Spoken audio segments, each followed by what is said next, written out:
കഷ് പട്ടേലിനെ FBI മേധാവി സ്ഥാനത്തേക്ക് തെരഞ്ഞെടുത്ത ട്രംപ് ഒന്നാം ട്രംപ് ഭരണകാലത്ത് ചീഫ് ഓഫ് ഡിഫൻസ് സ്റ്റാഫായിരുന്നു അദ്ദേഹം. ചാഡ് ക്രൗണിസ്റ്റർ ഡ്രഗ് എൻഫോഴ്സ്മെന്റ് മേധാവിയാകും. ഐസൺ, ഇതുമായി ബന്ധപ്പെട്ട വിവരങ്ങൾ കൂടി.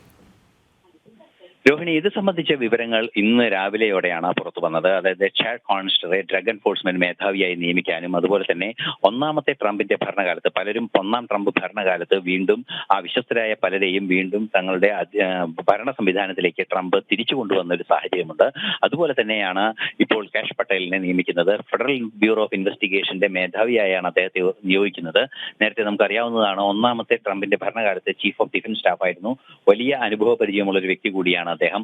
തീർച്ചയായും അതിർത്തികളുടെ സുരക്ഷ ഉറപ്പാക്കുന്നതിനുള്ള ശക്തമായ നീക്കങ്ങളുടെ ഭാഗമായിട്ടായിരിക്കും അദ്ദേഹത്തിന്റെ നിയമനം ഉണ്ടാവുക. അതിന്റെ ഭാഗമായി ഈ ഫെഡറൽ ബ്യൂറോ ഓഫ് ഇൻവെസ്റ്റിഗേഷൻ നടത്തുന്ന അല്ലെങ്കിൽ ഇത്തരത്തിലുള്ള ഭാരതത്തിലെ CBIക്ക് സമാനമായ പ്രധാനപ്പെട്ട കുറ്റാന്വേഷണ ഏജൻസി നടത്തുന്ന സ്വകാര്യ അന്വേഷണവും രഹസ്യാന്വേഷണവും അത്തരത്തിലുള്ള സംവിധാനങ്ങളെല്ലാം ചേർത്ത് കൃത്യമായ ഒരു നീക്കം നടത്തുന്നതിനുള്ള ഒരു സംവിധാനമാണ് ട്രംപിന്റെ ഭാഗത്തു നിന്ന് ഇപ്പോൾ ഉണ്ടായിരിക്കുന്നത്. അതുപോലെ തന്നെ ചാൾസ് കഷ്ണർ ഫ്രാൻസ് അംബാസിഡർ ആകുമെന്നും വിവരങ്ങൾ പുറത്തു വരുന്നുണ്ട്. വീണ്ടും അപ്പോയിന്റ്മെന്റുകൾ ആരംഭിച്ചിരിക്കുകയാണ് ട്രംപ് എന്നാണ് ഇതിൽ നിന്ന് നമുക്ക് വായിച്ചെടുക്കാൻ സാധിക്കുന്നത്. രോഹിണി. ശരി, ഐസൺ ജോസാണ് വിവരങ്ങൾ നൽകിയത്.